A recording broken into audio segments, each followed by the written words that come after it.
A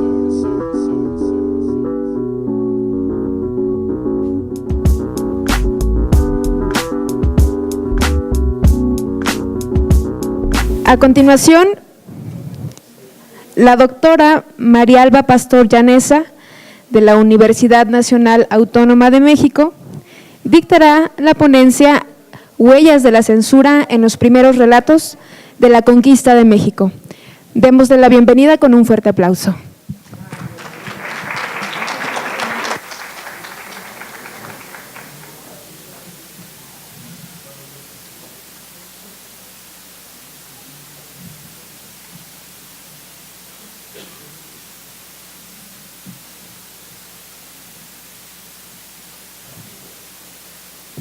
Bueno, pues quiero agradecer a la Universidad de Guadalajara esta invitación, en especial a Rosina Espinoso y al grupo de Repensar la Conquista.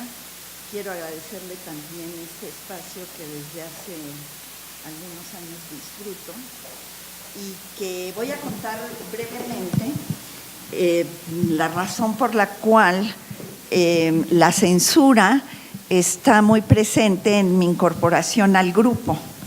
Resulta que hace casi 10 años, el doctor Kurnitsky, que estaba dando un seminario sobre teoría del sacrificio en la Universidad en la UAM, en la Universidad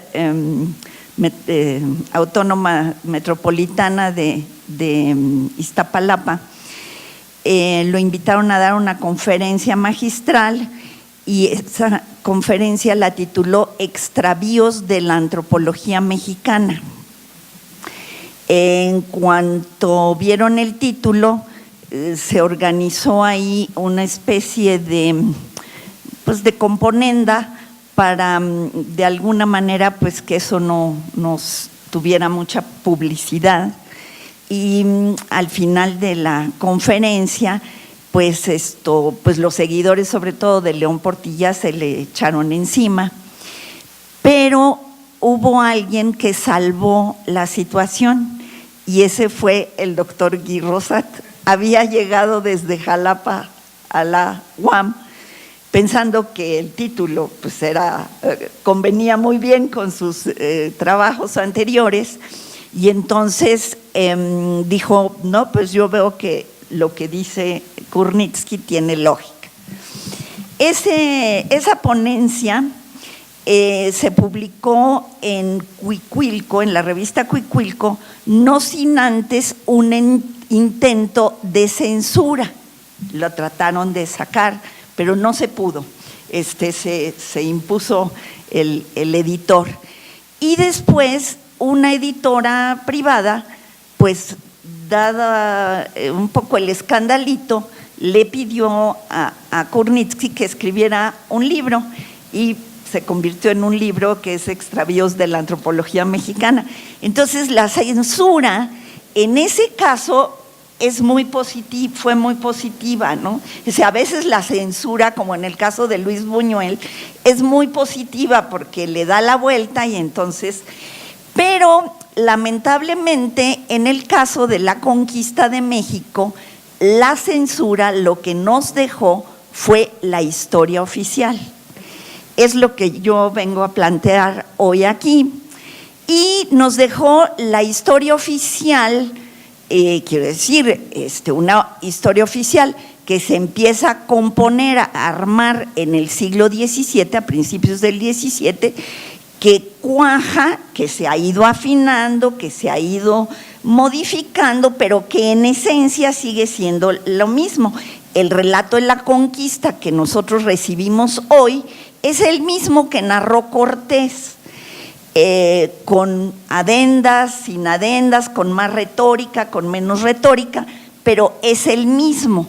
Y entonces me ha interesado mucho ver el momento, la situación en España, a partir de la cual se empieza a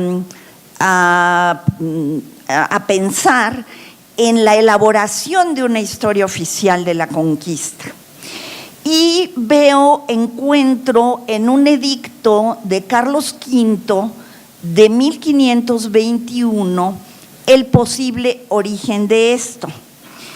En 1521, en julio, un mes antes de la caída de Tenochtitlan, Carlos V oficializa la censura de toda la información que tenga que ver con el Nuevo Mundo. Y solamente va a permitir la publicación de textos que sean aprobados por el Consejo Real. Todavía no existe el Consejo de Indias, posteriormente será el Consejo de Indias. Si ustedes lo revisan, la mayor parte de las crónicas que se escriben en el 16 no se publican, están prohibidas. Y para mí, el relato fundante de la conquista está en la obra de Torquemada y del cronista real Antonio de Herrera a principios del 17. Es durante todo ese tiempo que el Consejo Real analiza qué imagen de la conquista de América en general vamos a dar desde la metrópoli. Creo que Cortés tiene mucha suerte, ¿no? Cuando cae Tenochtitlan, en España está pasando por la monarquía, está pasando por una situación muy complicada. No solamente esta situación complicada tiene que ver con la sucesión de la monarquía, el cambio de la dinastía trastámara a los Habsburgo, el hecho de que Carlos V tiene que reinar con su madre, que dicen o es real que está loca. Bueno, hay mucha discusión sobre esto. Hay en 1520 la rebelión de los comuneros. Hay un conflicto muy fuerte entre la monarquía y la nobleza, sobre todo la nobleza castellana, pero hay broncas entre la nobleza castellana y los nobles catalano-aragoneses. Los nobles catalano-aragoneses habían viajado a las Antillas. Se piensa que algunos mercaderes judíos llamados cristianos nuevos habían pasado a las Antillas con la idea más de mercaderes mucho más modernos que de construir o constituir señoríos como los castellanos, mucho más medievales. Eso me parece muy importante, es decir, la conquista de América se hace por castellanos medievales. Eso del humanismo español y el renacimiento español que llegó, pues yo no lo veo por ningún lado. Es un humanismo que se inventaron en España que no tiene nada que ver con el humanismo y el renacimiento italianos. Es un humanismo español quizá, pero nada que ver. Pero lo más grave que está pasando, y ahí me parece como una especie de clave para explicarnos la censura de esas crónicas, es el protestantismo. O sea, meses antes del edicto de Carlos V, en la Dieta de Worms, Lutero declara la guerra a la Iglesia Católica. Esto quiere decir que el antecedente de protestantismo, que muy bien nos lo ha narrado Claude Bataillon en su Erasmo y España, de todos los grupos heterodoxos, empieza a tener una importancia capital porque, en efecto, el gran cisma de la cristiandad empieza a verificarse exactamente, casi con la caída de Tenochtitlan. De ahí que se diga que Dios le dio las tierras americanas en compensación por lo que perdían en Europa. Entonces, Carlos V está en este conflicto grande y fuerte, pero además hay otro elemento más que me parece esencial para la censura, y es que a todas luces, y lo vemos ya en las cartas de relación de Hernán Cortés, los expedicionarios con deseos de ser descubridores, rescatadores, o sea, solamente intermediarios, o con deseos de ser conquistadores y fundar señoríos, sí muestran muchos intentos de autonomía. Un caso evidente, pues, es el mismo Hernán Cortés, ¿no? Que realmente esto tiene el ejemplo de los Colón, los pleitos colombinos. España se da cuenta que ya le dio demasiado a Cristóbal Colón, las islas y la tierra firme y todo lo demás, y pues el mundo entero, ¿no? Es decir, había que frenar eso. Y la amenaza de la independencia de los reinos estaba muy viva, de manera que Carlos V ve peligrar su riqueza, y junto con su riqueza, su nobleza, y junto con su nobleza, la expansión del catolicismo. Las tres cosas van ahí. Entonces, ¿cómo se va a hablar de las nuevas tierras? Las nuevas tierras, ¿de qué están compuestas y quiénes son esos indios? ¿No? ¿Quiénes son esos habitantes que automáticamente se han convertido en vasallos del rey de España y que no pueden ser sojuzgados por encomenderos que se independicen o puedan ser un peligro para que lleguen los protestantes, y entonces sí, el catolicismo se va por tierra? Es decir, si lo vemos en una dimensión mucho más global, entendemos mejor lo que pasa con esas crónicas de la conquista. Ahora bien, si nosotros revisamos las cartas de relación de Cortés, que es finalmente el primer relato de la conquista de México, en donde Cortés garantiza que sea el único relato, lo garantiza a través de la colectivización del relato, a través de que pues no dejan escribir a nadie. Dice que llevaba un escribano. Al escribano casi no lo menciona, tenía que haberlo llevado por ley, casi no lo menciona, pero de pronto dice que perdió las escrituras, pierde las escrituras del escribano a cada rato. ¿Por qué las pierde? Pues porque quiere que haya un solo relato, porque Cortés es súper consciente de la importancia de lo escrito en España. Porque en ese momento, y siguiendo la tradición de las 7 partidas, hay el poder de lo escrito acompaña al poder del monarca y al poder de la iglesia. Entonces hay que cuidar mucho lo escrito, y para eso hay protocolos. Y si nosotros comparamos las cartas de relación con el itinerario de Juan de Grijalva, que escribió Juan Díaz o Benito Marín, y lo más seguro es que lo haya escrito Diego Velázquez, ahí sigue un protocolo. Entonces, cada vez que Cortés encuentra un pueblo rebelde, o dice que encuentra, el orden de la descripción va de acuerdo con el orden del escribano, porque Cortés practicó la escribanía durante más de 15 años. La mitad de su vida fue escribano. Conocía muy bien las reglas de la gramática del latín, las leyes y las reglas de los cuestionarios y protocolos.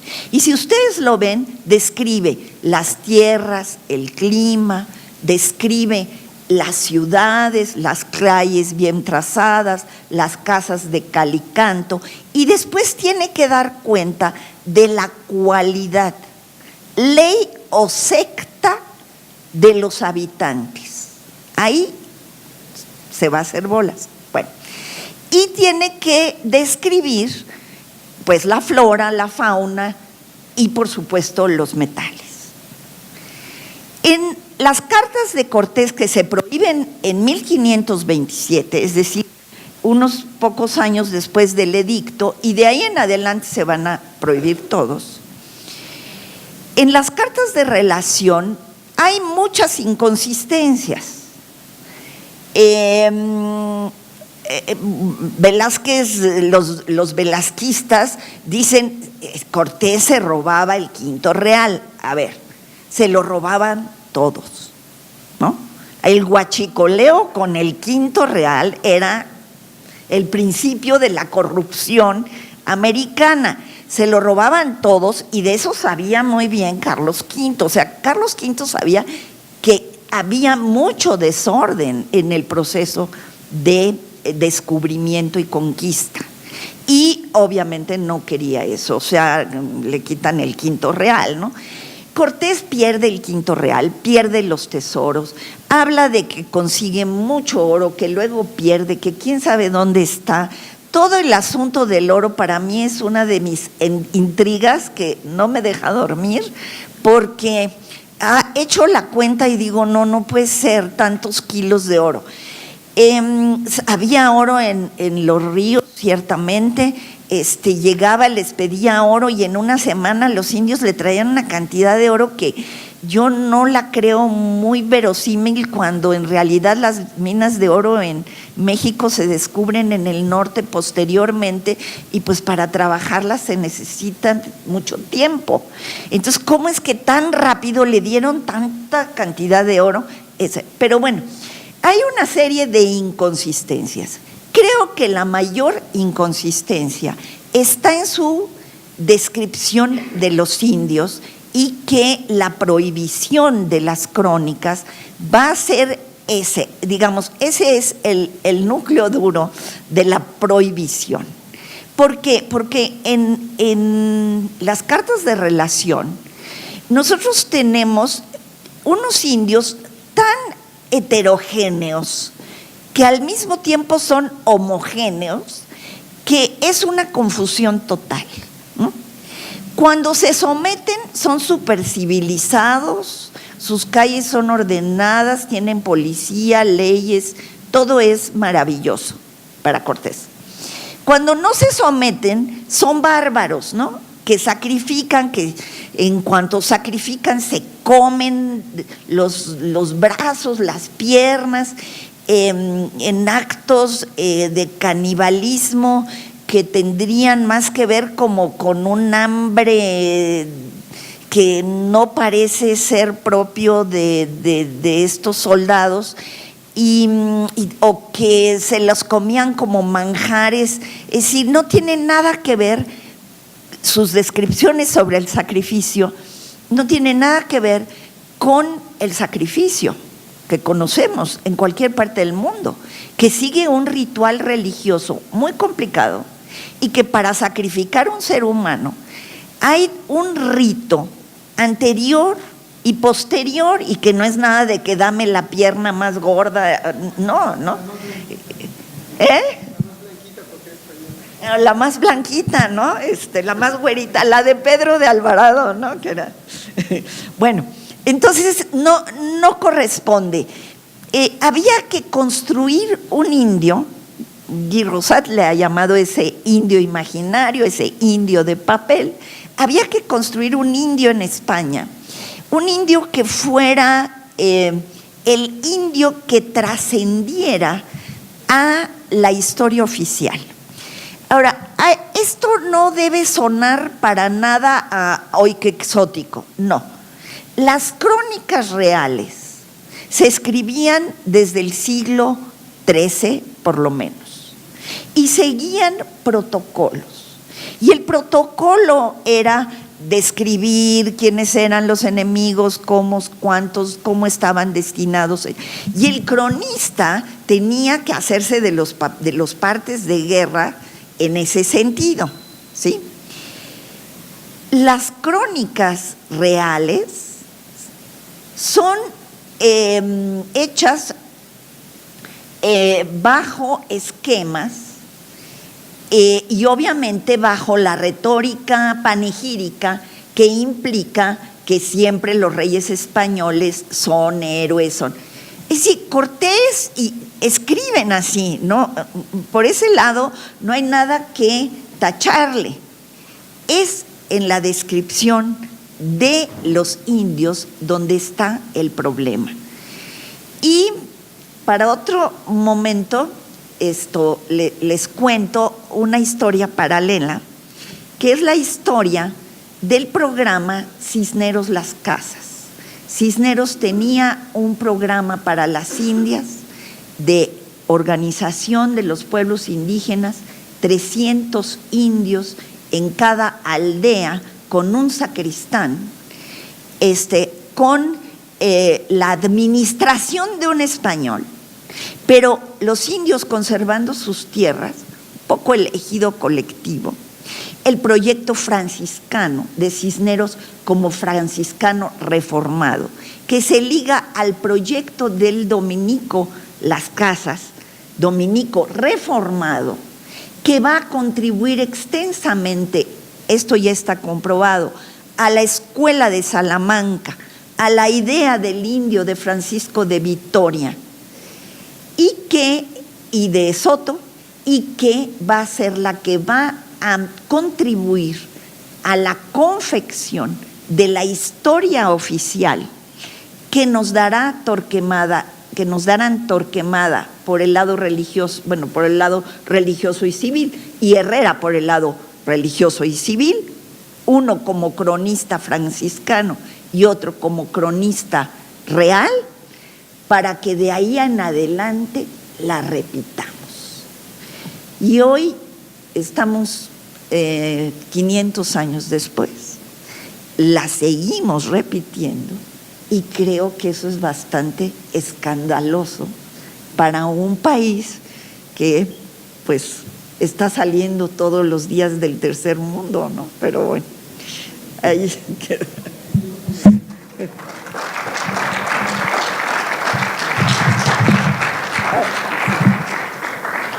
Agradecemos a la doctora y damos espacio para las preguntas. Permíteme. O los comentarios. Bueno, a propos de Carlos V, yo quiero hacer un aperçu para entender para estudiantes de hoy día eso. El movimiento de Carlos V fue la persona que destruyó todo el comienzo de democracias en las ciudades, en España y en Europa.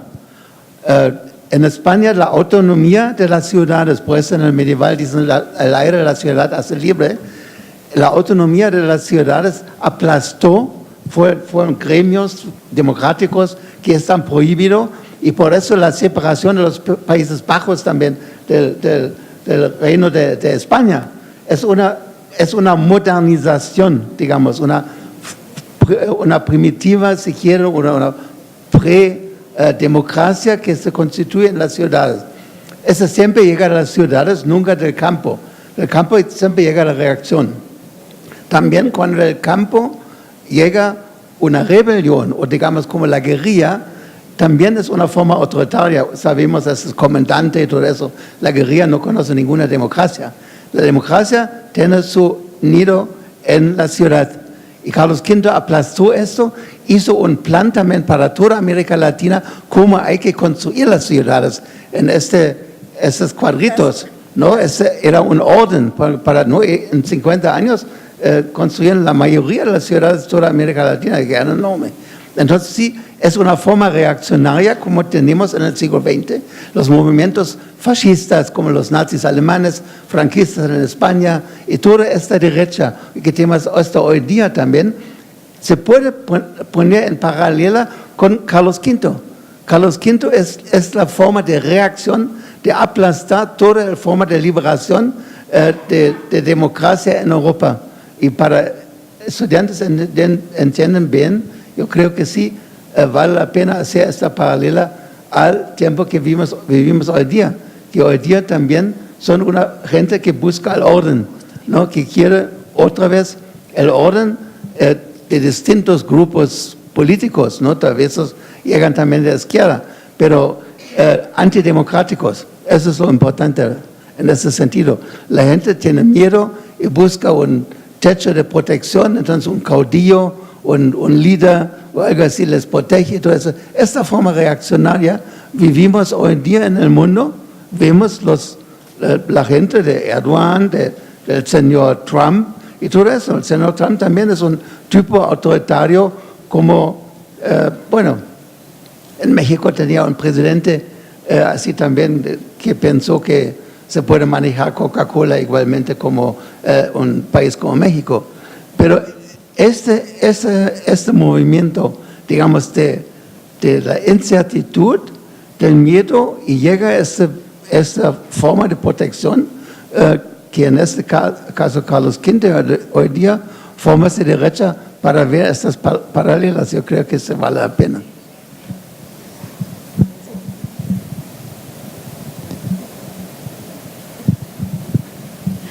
Nada más rápido, súper interesante, y sobre todo este asunto de la descripción de los indios en Cortés, que nos dices que es muy contradictorio. ¿Hay documentación, discusiones, señalamientos o algo que apunte hacia en la época, en el momento de la prohibición de la publicación de las cartas, hacia este asunto de la descripción de los indios?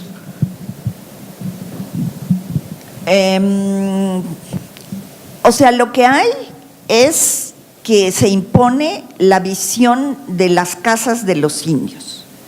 Y nos podemos ir desde las leyes de Burgos hasta las controversias de Valladolid, y en las controversias de Valladolid, ahí está muy claramente las casas diciéndole a Sepúlveda, que es un cortesiano también, ¿no? Que es de la misma camada, diciéndole no, los indios no son así, y le rebate, ¿no? a Sepúlveda el estereotipo del indio que fijaron los civiles, lo van a desmontar los religiosos desde Salamanca.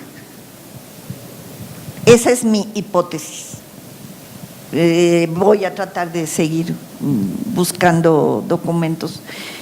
A veces no nos fijamos y sí está dicho, ¿no? Entonces, por ejemplo, Diego Durán dice, cuando empieza en el prólogo a su historia, dice, y que me corrija la Santa Iglesia, y que me corrija. O sea, todos están sometidos a la censura. Ajá. Y la censura va sobre todo porque el pasado prehispánico está narrado de una manera muy caótica. Y entonces hay que organizarlo. Ahora, lo que vamos a encontrar en Torquemada es la homologación del Imperio Mexica medieval con España. Esa homologación funciona perfectamente, y entonces que la hija de Moctezuma y los herederos de Moctezuma sean la dinastía que se fusione, que se junte con los Habsburgo, y de esa manera tenemos un reino como cualquier otro reino, ¿no? Y entonces ya se expandió la cristiandad, y no solamente recuperó las tierras perdidas que le quitó el demonio de Lutero, sino que tierras mejores, con más vasallos, ¿no? Entonces, súper, aquí estamos.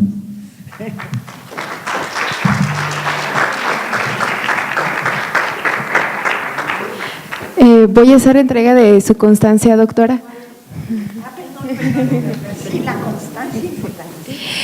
La División de Estudios de la Cultura Regional otorga la presente constancia a María Alba Pastor Llaneza por impartir la ponencia Huellas de la Censura en los primeros relatos de la conquista de México, en el marco de la 6ª edición de la Feria de las Humanidades y de las Ciencias Sociales. Muchísimas gracias, doctora. Muchas gracias. Gracias.